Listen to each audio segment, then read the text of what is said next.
Okay, ಪುರುಷರು ಯಾರಿದ್ದಾರೆ, ವರ್ಮಾ ಅವರಿದ್ದಾರೆ, ಸಾಹಿಬ್ ಸಿಂಗ್ ವರ್ಮಾ ಅವರ ಮಗ ಇವರಾಗ್ತಾರೆ ಅನ್ನುವಂಥದ್ದೆಲ್ಲ ಇದೆ. ಮತ್ತೊಂದು ಕಡೆ ಮುಂದಿನ ಚುನಾವಣೆಗಳನ್ನು ಬಿಹಾರ ಮತ್ತು ಪಂಜಾಬ್ ಚುನಾವಣೆಯನ್ನು ಗಮನದಲ್ಲಿಟ್ಟುಕೊಂಡು ಅಲ್ಲಿರುವಂಥ ಸಮುದಾಯದವರಿಗೆ ಜಾಟ್ ಮತ್ತು ಯಾರಿಗೆ ಪ್ರಮುಖ ಸಮುದಾಯದವರಿಗೆ ಯಾವುದು ಜಾಟ್ ಸಮುದಾಯ ಮತ್ತು ಇಲ್ಲೂ ಕೂಡ ಎರಡನ್ನು ಗಮನದಲ್ಲಿಟ್ಟುಕೊಂಡು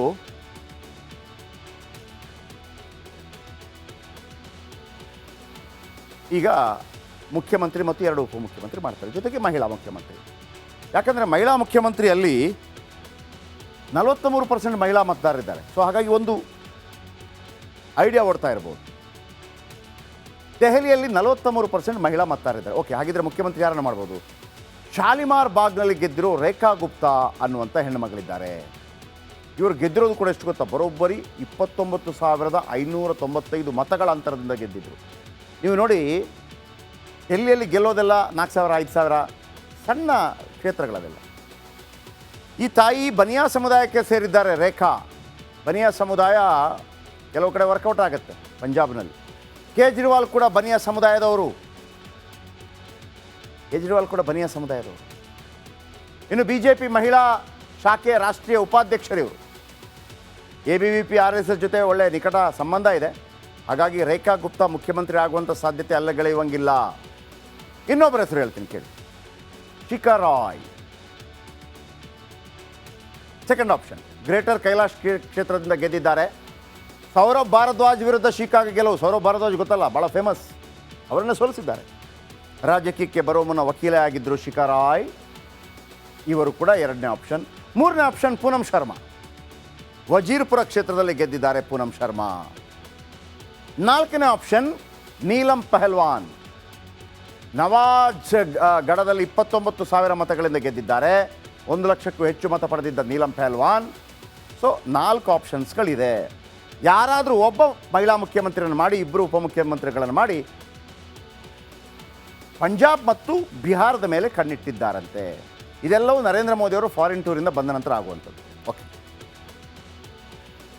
ಓಕೆ, ಪುರುಷರು ಯಾರಿದ್ದಾರೆ, ವರ್ಮಾ ಅವರಿದ್ದಾರೆ, ಸಾಹಿಬ್ ಸಿಂಗ್ ವರ್ಮಾ ಅವರ ಮಗ ಇವರಾಗ್ತಾರೆ ಅನ್ನುವಂಥದ್ದೆಲ್ಲ ಇದೆ. ಮತ್ತೊಂದು ಕಡೆ ಮುಂದಿನ ಚುನಾವಣೆಗಳನ್ನು ಬಿಹಾರ ಮತ್ತು ಪಂಜಾಬ್ ಚುನಾವಣೆಯನ್ನು ಗಮನದಲ್ಲಿಟ್ಟುಕೊಂಡು ಅಲ್ಲಿರುವಂಥ ಸಮುದಾಯದವರಿಗೆ ಜಾಟ್ ಮತ್ತು ಯಾರಿಗೆ ಪ್ರಮುಖ ಸಮುದಾಯದವರಿಗೆ ಯಾವುದು ಜಾಟ್ ಸಮುದಾಯ ಮತ್ತು ಇಲ್ಲೂ ಕೂಡ ಎರಡನ್ನು ಗಮನದಲ್ಲಿಟ್ಟುಕೊಂಡು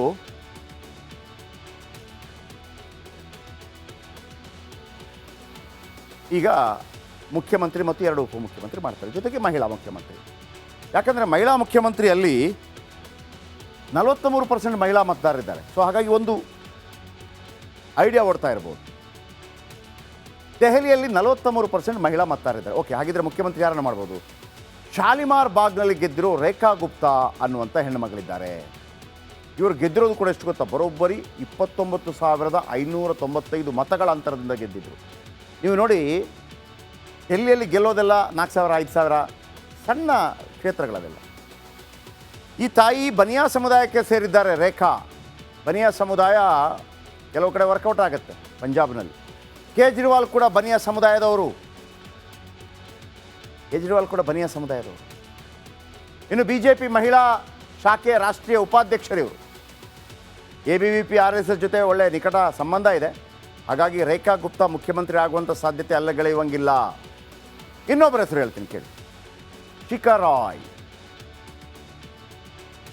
ಸೆಕೆಂಡ್ ಆಪ್ಷನ್, ಗ್ರೇಟರ್ ಕೈಲಾಶ್ ಕ್ಷೇತ್ರದಿಂದ ಗೆದ್ದಿದ್ದಾರೆ. ಸೌರಭ್ ಭಾರದ್ವಾಜ್ ವಿರುದ್ಧ ಶಿಖಾಗೆ ಗೆಲುವು. ಸೌರಭ್ ಭಾರದ್ವಾಜ್ ಗೊತ್ತಲ್ಲ, ಭಾಳ ಫೇಮಸ್. ಅವರನ್ನು ಸೋಲಿಸಿದ್ದಾರೆ. ರಾಜಕೀಯಕ್ಕೆ ಬರೋ ಮುನ್ನ ವಕೀಲೆ ಆಗಿದ್ದರು ಶಿಖಾ ರಾಯ್. ಇವರು ಕೂಡ 2ನೇ ಆಪ್ಷನ್. 3ನೇ ಆಪ್ಷನ್ ಪೂನಂ ಶರ್ಮಾ.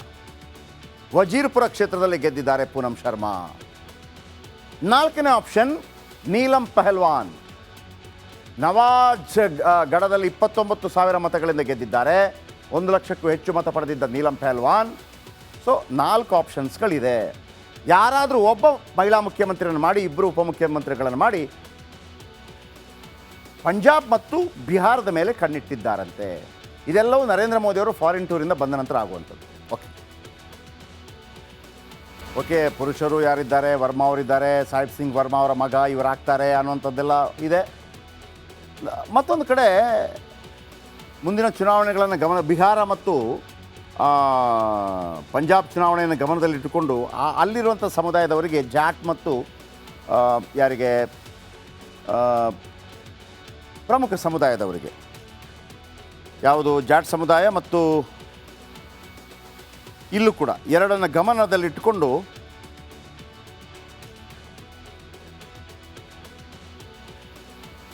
ಈಗ ಮುಖ್ಯಮಂತ್ರಿ ಮತ್ತು 2 ಉಪಮುಖ್ಯಮಂತ್ರಿ ಮಾಡ್ತಾರೆ, ಜೊತೆಗೆ ಮಹಿಳಾ ಮುಖ್ಯಮಂತ್ರಿ. ಯಾಕಂದರೆ ಮಹಿಳಾ ಮುಖ್ಯಮಂತ್ರಿಯಲ್ಲಿ 43% ಮಹಿಳಾ ಮತದಾರರಿದ್ದಾರೆ. ಸೊ ಹಾಗಾಗಿ ಒಂದು ಐಡಿಯಾ ಓಡ್ತಾ ಇರ್ಬೋದು. ದೆಹಲಿಯಲ್ಲಿ 43% ಮಹಿಳಾ ಮತದಾರರಿದ್ದಾರೆ. ಓಕೆ, ಹಾಗಿದ್ರೆ ಮುಖ್ಯಮಂತ್ರಿ ಯಾರನ್ನು ಮಾಡ್ಬೋದು? ಶಾಲಿಮಾರ್ ಬಾಗ್ನಲ್ಲಿ ಗೆದ್ದಿರೋ ರೇಖಾ ಗುಪ್ತಾ ಅನ್ನುವಂಥ ಹೆಣ್ಣುಮಗಳಿದ್ದಾರೆ. ಇವರು ಗೆದ್ದಿರೋದು ಕೂಡ ಎಷ್ಟು ಗೊತ್ತಾ? ಬರೋಬ್ಬರಿ 29,595 ಮತಗಳ ಅಂತರದಿಂದ ಗೆದ್ದಿದ್ರು. ನೀವು ನೋಡಿ, ಡೆಲ್ಲಿಯಲ್ಲಿ ಗೆಲ್ಲೋದೆಲ್ಲ 4,000 5,000 ಸಣ್ಣ ಕ್ಷೇತ್ರಗಳದೆಲ್ಲ. ಈ ತಾಯಿ ಬನಿಯಾ ಸಮುದಾಯಕ್ಕೆ ಸೇರಿದ್ದಾರೆ. ರೇಖಾ ಬನಿಯಾ ಸಮುದಾಯ ಕೆಲವು ಕಡೆ ವರ್ಕೌಟ್ ಆಗುತ್ತೆ ಪಂಜಾಬ್ನಲ್ಲಿ. ಕೇಜ್ರಿವಾಲ್ ಕೂಡ ಬನಿಯಾ ಸಮುದಾಯದವರು.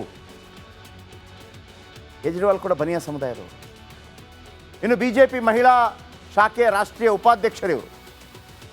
ABVP RSS ಜೊತೆ ಒಳ್ಳೆಯ ನಿಕಟ ಸಂಬಂಧ ಇದೆ. ಹಾಗಾಗಿ ರೇಖಾ ಗುಪ್ತಾ ಮುಖ್ಯಮಂತ್ರಿ ಆಗುವಂಥ ಸಾಧ್ಯತೆ ಅಲ್ಲಗಳೆಯುವಂಗಿಲ್ಲ. ಇನ್ನೊಬ್ಬರ ಹೆಸರು ಹೇಳ್ತೀನಿ ಕೇಳಿ, Shikha Roy. Second option, Greater Kailash ಕ್ಷೇತ್ರದಿಂದ ಗೆದ್ದಿದ್ದಾರೆ. ಸೌರಭ್ ಭಾರದ್ವಾಜ್ ವಿರುದ್ಧ ಶಿಖಾಗೆ ಗೆಲುವು. ಸೌರಭ್ ಭಾರದ್ವಾಜ್ ಗೊತ್ತಲ್ಲ, ಭಾಳ ಫೇಮಸ್. ಅವರನ್ನು ಸೋಲಿಸಿದ್ದಾರೆ. ರಾಜಕೀಯಕ್ಕೆ ಬರುವ ಮುನ್ನ ವಕೀಲೆ ಆಗಿದ್ದರು ಶಿಖಾ ರಾಯ್. ಇವರು ಕೂಡ 2ನೇ ಆಪ್ಷನ್. 3ನೇ ಆಪ್ಷನ್ ಪೂನಂ ಶರ್ಮಾ. ವಜೀರ್ಪುರ ಕ್ಷೇತ್ರದಲ್ಲಿ ಗೆದ್ದಿದ್ದಾರೆ ಪೂನಂ ಶರ್ಮಾ. 4ನೇ ಆಪ್ಷನ್ ನೀಲಂ ಪಹಲ್ವಾನ್. ನವಾಜ್ ಗಢದಲ್ಲಿ 29,000 ಮತಗಳಿಂದ ಗೆದ್ದಿದ್ದಾರೆ. 1 ಲಕ್ಷಕ್ಕೂ ಹೆಚ್ಚು ಮತ ಪಡೆದಿದ್ದ ನೀಲಂ ಪಹಲ್ವಾನ್. ಸೊ 4 ಆಪ್ಷನ್ಸ್ಗಳಿದೆ. ಯಾರಾದರೂ ಒಬ್ಬ ಮಹಿಳಾ ಮುಖ್ಯಮಂತ್ರಿಯನ್ನು ಮಾಡಿ, 2 ಉಪಮುಖ್ಯಮಂತ್ರಿಗಳನ್ನು ಮಾಡಿ ಪಂಜಾಬ್ ಮತ್ತು ಬಿಹಾರದ ಮೇಲೆ ಕಣ್ಣಿಟ್ಟಿದ್ದಾರಂತೆ. ಇದೆಲ್ಲವೂ ನರೇಂದ್ರ ಮೋದಿಯವರು ಫಾರಿನ್ ಟೂರಿಂದ ಬಂದ ನಂತರ ಆಗುವಂಥದ್ದು. ಓಕೆ, ಪುರುಷರು ಯಾರಿದ್ದಾರೆ, ವರ್ಮಾ ಅವರಿದ್ದಾರೆ, ಸಾಹಿಬ್ ಸಿಂಗ್ ವರ್ಮಾ ಅವರ ಮಗ ಇವರಾಗ್ತಾರೆ ಅನ್ನುವಂಥದ್ದೆಲ್ಲ ಇದೆ. ಮತ್ತೊಂದು ಕಡೆ ಮುಂದಿನ ಚುನಾವಣೆಗಳನ್ನು ಬಿಹಾರ ಮತ್ತು ಪಂಜಾಬ್ ಚುನಾವಣೆಯನ್ನು ಗಮನದಲ್ಲಿಟ್ಟುಕೊಂಡು ಅಲ್ಲಿರುವಂಥ ಸಮುದಾಯದವರಿಗೆ ಜಾಟ್ ಮತ್ತು ಯಾರಿಗೆ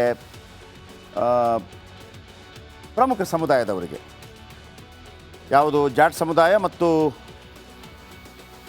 ಇಲ್ಲೂ ಕೂಡ ಎರಡನ್ನು ಗಮನದಲ್ಲಿಟ್ಟುಕೊಂಡು